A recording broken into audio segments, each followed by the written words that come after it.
Buenos días, Marta. Buenos días, Íñigo. Buenos días. Estamos aquí con Íñigo Sagadoy, que es el socio director, fundador fue su padre, pero es de la familia Sagadoy.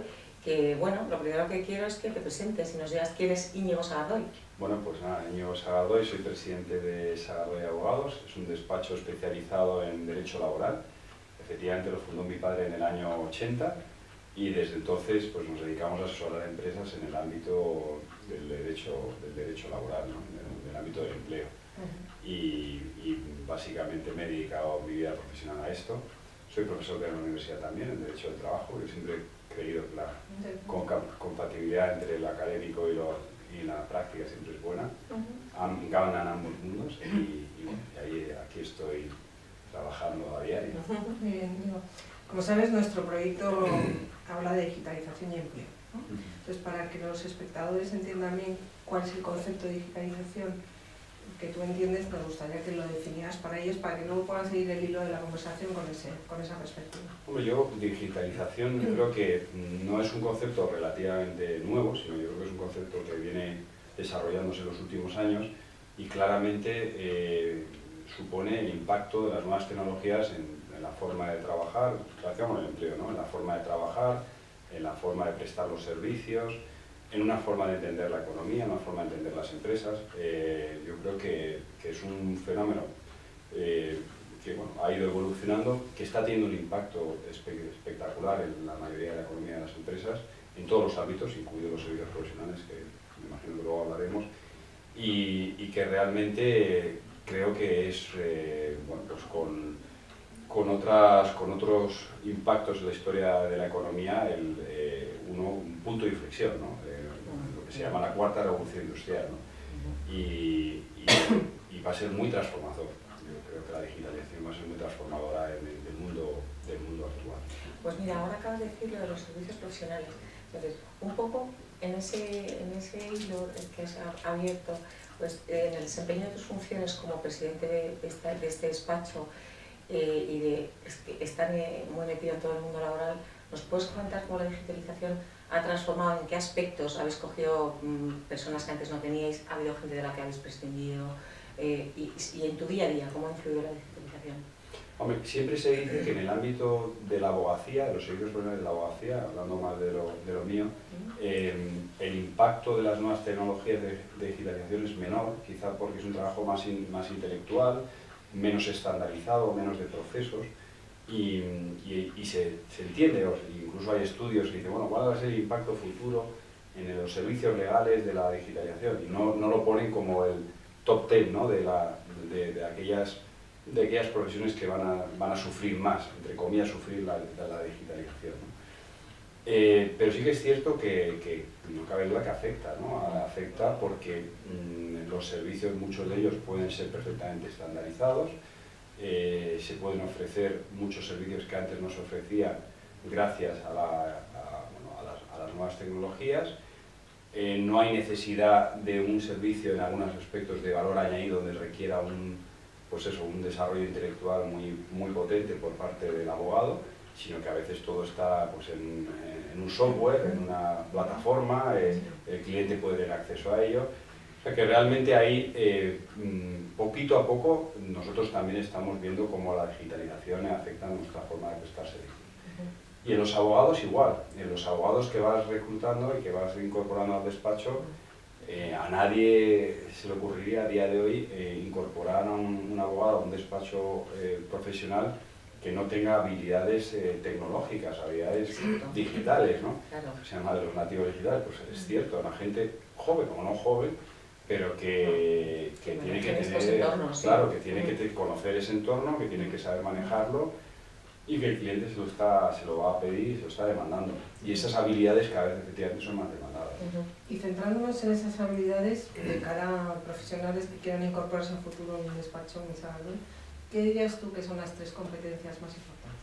Bueno, yo creo que a día de hoy, fijaos, yo creo que en los años 80, cuando empezó mi padre fundando el despacho, se buscaba fundamentalmente competencia técnica. Es decir, el abogado que se contrataba y era un abogado pues, muy centrado en la TEA, que debería conocer mucho pues, la ley, evidentemente, bueno, y que realmente se le exigía poco más. A día de hoy yo creo que para mí se requieren otro tipo de habilidades. Competencia técnica, por supuesto, sí. esto lo puedes contratar a un abogado que no sepa, ¿no? O un ingeniero que no sepa hacer bien su trabajo, por supuesto, pero hay un gran porcentaje de competencias o habilidades que yo creo que a día de hoy se requieren en un abogado, ¿no? La primera, la más fundamental para mí es la empatía, ¿no? Es decir, que realmente en un entorno de gran competencia como hay a día de hoy, un cliente va a un despacho de abogados y ya presupone que tú sabes de lo que te va a preguntar o que le vas a resolver el problema. Pero si a eso le añades una cierta empatía con el cliente, comprendes su problema, tratas de solucionarlo, al final tú estás dando servicio, porque estás dando un servicio, no simplemente te estás dando una solución. Y el servicio engloba muchas cosas, ¿no? Y la empatía, el saber ponerse la piel del otro, el poder acompañarle, el conocer su negocio, saber que no solamente le tienes que resolver el problema legal, sino que le tienes que acompañar en el proceso, pues me parece muy importante. Segundo, y cualidad, habilidad muy importante cada vez mayor, el trabajo en equipo, las habilidades de trabajar en equipo. O sea, el trabajar en un equipo, antiguamente estábamos acostumbrados al abogado o al profesional en general, y esto se podía extrapolar a otras profesiones, el abogado lobo solitario, ¿no? Que él estaba ahí en su despacho, con sus libros de Aranzadi, resolviendo los problemas, y bueno, hacía su informe y ya está.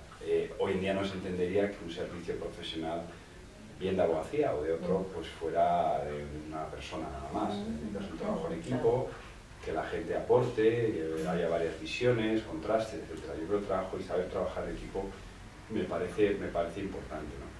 Y quizá la tercera habilidad es lo que hablábamos, otro tipo de conocimientos, incluidos los digitales, que ayuden y que favorezcan tu trabajo, ¿no? Los digitales, conocimientos distintos de los legales, por ejemplo, de habilidades financieras, que yo creo que también, pues, si tú estás trabajando con una empresa o con un particular y te está hablando de un problema, pues siempre puede tener en el ámbito, por ejemplo, de la abogacía de los negocios, en el ámbito de la abogacía de los negocios, si hablas del derecho de familia, ¿no? Pero en el ámbito de la abogacía de los negocios tienes que tener esas habilidades financieras, ¿no?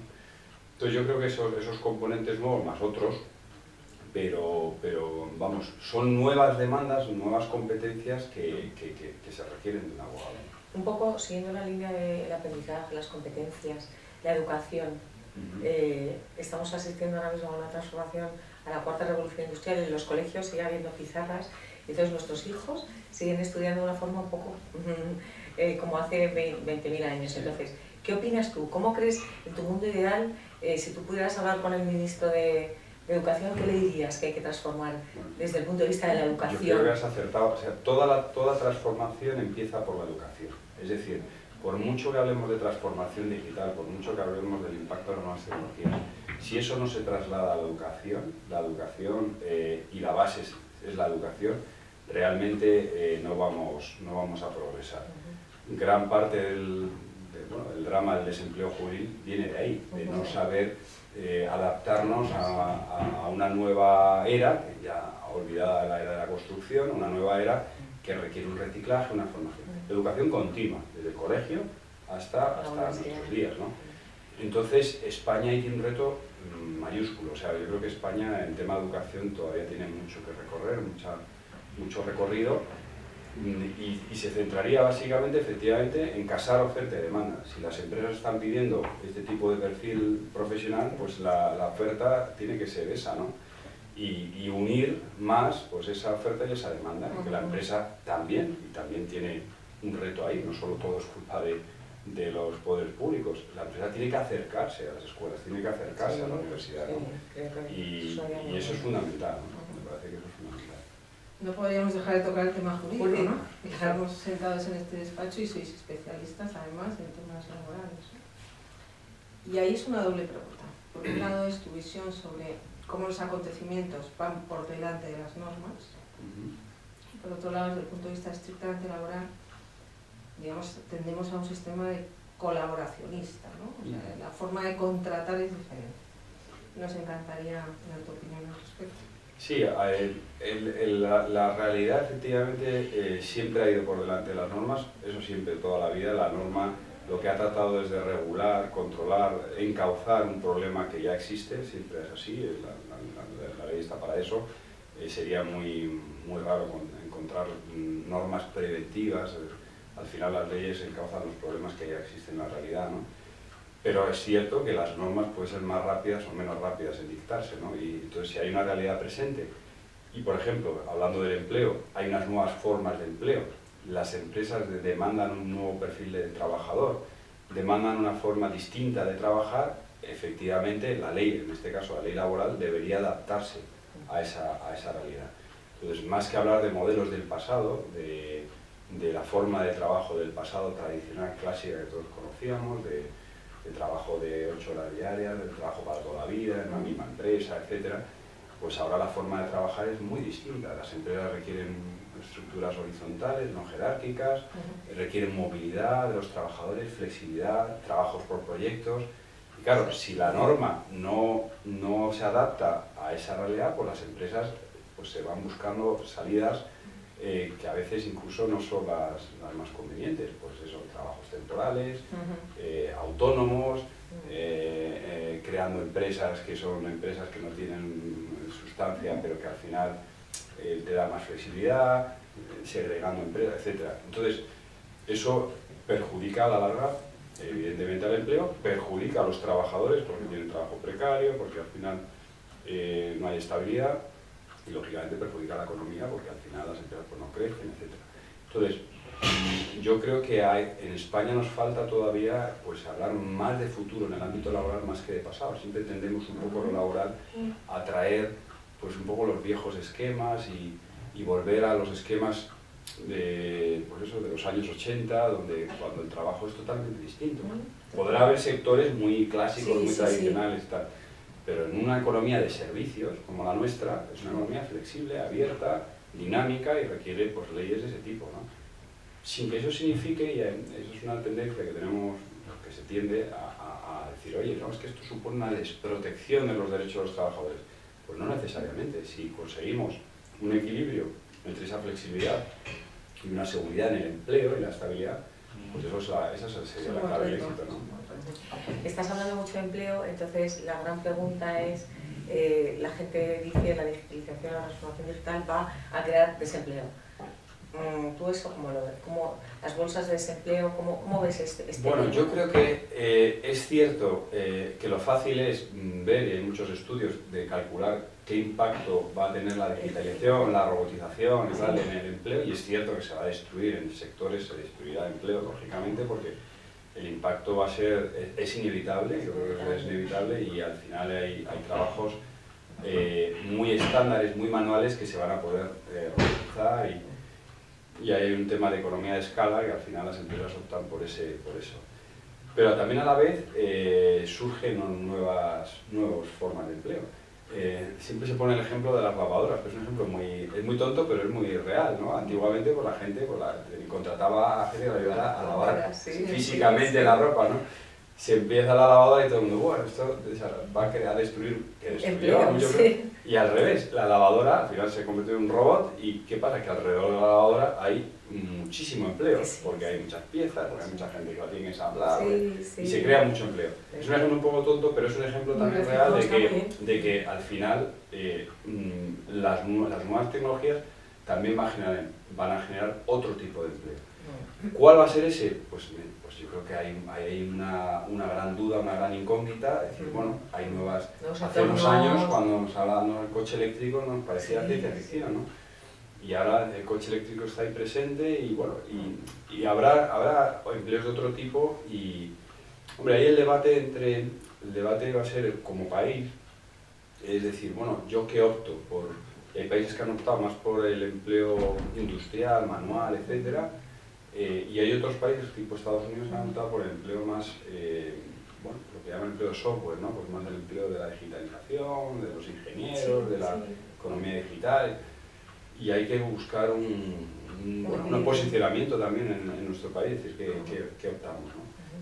¿Qué impacto va a tener? Por supuesto, pero que también veremos la creación de nuevos empleos que ahora no conocemos. No conocemos porque van a ser entornos que no tenemos ni idea. No tenemos ni idea que se van a ir creando, ¿no? ¿Quién decía, uno de estos días entrevistando a alguien, nos comentaba lo de es que igual no va a ser necesario el carnet de conducir, ¿no? De código, en Macan Erickson. En Macan. Es que igual... Macan Erickson, pero en Macan... No pasa nada, no pasa nada. Pero decía, es que igual dentro de unos cuantos años no hace falta el carnet de conducir. Claro. Entonces hablábamos de entonces si pierde toda la psicomotricidad, no, Google fue. Sí. Bueno, porque va a ser por el coche autónomo y tal. Sí, ¿no? claro. Sí, no, si es que al final Sí. va a haber tantos cambios que no saben, eso es muy difícil de predecir. Pero bueno, hay muchos estudios que sí, que muchos trabajos van a desaparecer por la robotización. Sí. Íñigo, ¿algún libro o algún contenido en YouTube o película o, en fin, algo que te haya impactado sobre este mundo? Pues mira, ahora estoy leyendo un libro que se llama The Second Wave of Industrialization, que es un libro de un profesor americano que es muy bueno y que precisamente habla solo de estos temas, de cómo va a impactar la robotización, la digitalización en el empleo, ¿no? Y acabo de empezar, o sea, pero... Se llama The Second Way of Industrial. Os lo voy a mandar, Sí, tengo en casa y acabo de empezar. Sí.